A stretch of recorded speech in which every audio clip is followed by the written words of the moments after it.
Corruption indictments filed Thursday against two Giuliani fixers who investigated Joe Biden do not just introduce the first criminal jeopardy into the cast of characters in the wider Ukraine intrigue. They also present a new moment of political peril for Trump, and raise new questions about the ethics and credibility of the company that he keeps. The president was quick to distance himself from the two men, Lev Parnas and Igor Fruman, two late walk-on players in the endless scandals swirling around his presidency. "I don't know those gentlemen. Now it's possible I have a picture with them because I have a picture with everybody," the president told reporters at the White House.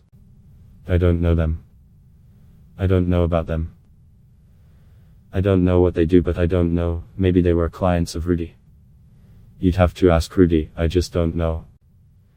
A new scandal engulfing the president's outer orbit involving two men who are key to the Democratic investigation is the last thing the White House needed, as polls show that public support for his impeachment and removal is growing.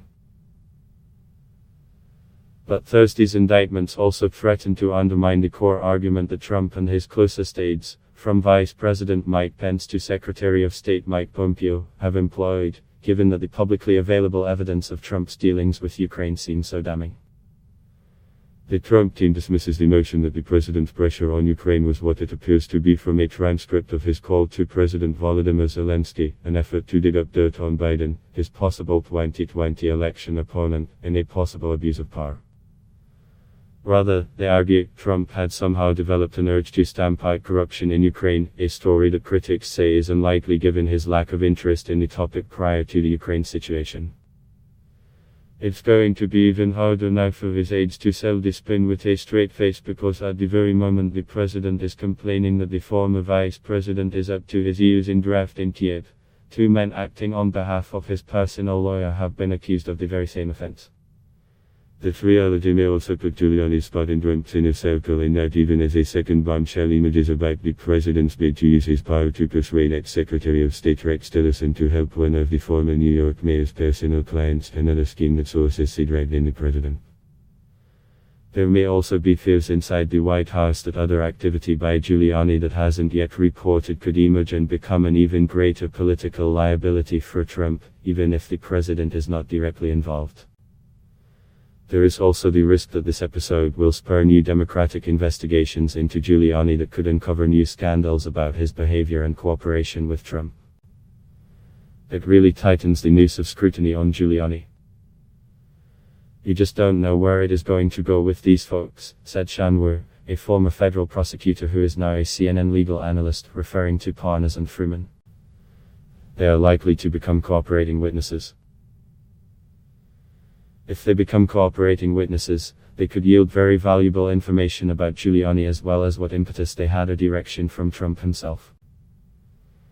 Giuliani's lunch with the suspects. Giuliani's associates were arrested at Washington's Dulles airport, apparently trying to flee the country, and were charged with illegally funneling cash into US elections. They had also previously sent hundreds of thousands of dollars into a Trump-allied super PAC, the Miami Herald has reported. Their closeness to Giuliani, who has been the president's primary surrogate on television as he tries to discredit the Democratic impeachment effort, was evidenced by the fact that the trio had lunch at the Trump International Hotel in Washington hours before they were arrested on Wednesday, the Wall Street Journal reported. Giuliani declined to comment to CNN on the report.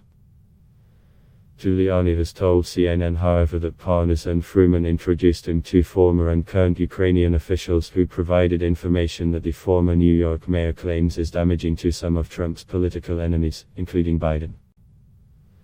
Trump leaped on such catnip, even though there is no indication of any wrongdoing by the former vice president or his son Hunter, who was on the board of a Ukrainian energy company. Neither Giuliani nor Trump were named in the indictments, as White House lawyers quickly pointed out.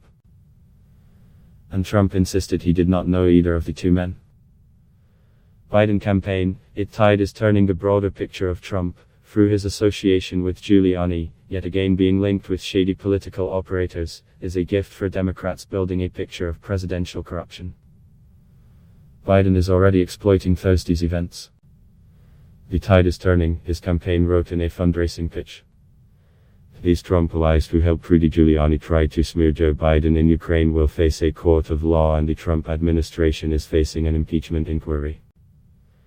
The indictment of the Giuliani associates deals another blow to Trump's mantra, meant to signal he is stifling the corrupting influence of big money on politics, drain the swamp. By associating himself with such characters, through Giuliani, Trump might more accurately be described as populating the swamp. Garners and Fruman are just the latest operators seeking entry to Trump's orbit who have been tainted by allegations of corruption, and it's not the first time Ukraine is involved. The president's former campaign chairman Paul Manafort was jailed for fraud, after being convicted of hiding millions in dollars in earnings from his backdoor lobbying work in Kiev. And the president's former personal lawyer Michael Cohen is also doing time, partly for his role in making pre-election hush payments to women who claimed they had affairs with Trump. In each of these cases, the president's supporters claim that the wrongdoing is on the part of others, not the president. But in the case of Cohen, Trump was effectively named as an unindicted co-conspirator in campaign finance regulations. And the fate of such men calls into question his claims that he collects only the best people around him. The latest drama is a reminder that from the start of his political career, allegations of corruption and influence trading have clung to the president, in previous scrapes from the one that might cause him to be only the third US president to be formally impeached. It might also indicate that Giuliani's position at his shoulder is becoming politically untenable, since he keeps introducing new controversies to a White House that is already struggling to stay afloat.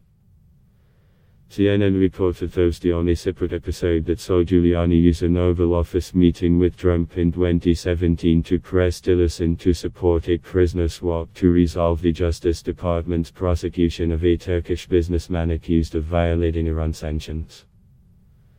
The businessman, Reza Zarrab, had ties to top Turkish government officials, who had pushed the US to drop charges that Zarrab had violated US sanctions on Iran's nuclear program. He was a client of Giuliani's. Bloomberg News first reported the White House meeting. A person briefed on the meeting said that the president invited Giuliani and Michael Mukasey, the former Attorney General, to make their pitch to the former Secretary of State. After the meeting, Tillerson mentioned the discussion to then Chief of Staff John Kelly, who was not present, noting that it was a deal he could not support. On the face of it, the encounter appears to be a clear example of Giuliani using his relationship with the president to pursue a personal or business goal, in a way that risks Trump's best interests, supposedly the sole concern of a contracted lawyer. And it will raise new questions about whether the president again abused his power with an apparent effort to consummate the deal.